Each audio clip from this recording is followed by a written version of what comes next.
Menurut Arthur, sebelum ini sumbangan sektor perkhidmatan menyumbang sebanyak 57.7% pada tahun 2019.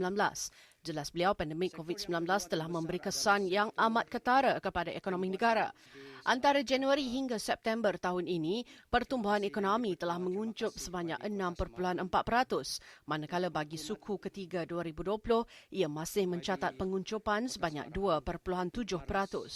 Walau bagaimanapun, beliau berkata kadar penguncupan itu adalah lebih rendah berbanding suku kedua tahun 2020 dan kerajaan yakin bahawa kesan penyederhanaan pertumbuhan ekonomi ini adalah bersifat sementara. Beberapa indikator yang terkini telah mula menunjukkan bahawa prestasi ekonomi negara kita semakin bertambah baik.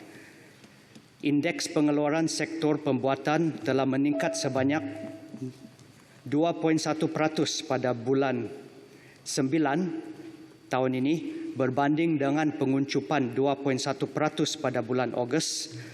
Nilai jualan sektor pembuatan juga telah mencatat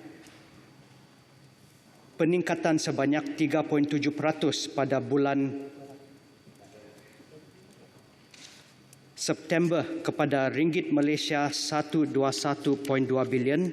Beliau berkata demikian ketika menjawab soalan Rubiah Wang, ahli Parlimen GPS Kota Samarahan, yang bertanyakan 5 sektor ekonomi yang menyumbang dan membantu pertumbuhan ekonomi negara semasa COVID-19 di Dewan Rakyat. Sementara itu, bagi sektor komoditi, Arthur berkata harga minyak sawit mentah kini telah kembali mencecah paras melebihi RM3,000 per tan pada bulan November 2020, iaitu RM3,422 per tan berbanding paras terendah sebanyak RM2,074 per tan pada bulan Mei 2020. Manakala bagi harga getah SMR20, ia meningkat ke paras tertinggi kepada RM6.33 sekilogram pada bulan November 2020 berbanding RM4.73 sekilogram, iaitu paras harga terendah pada bulan April 2020.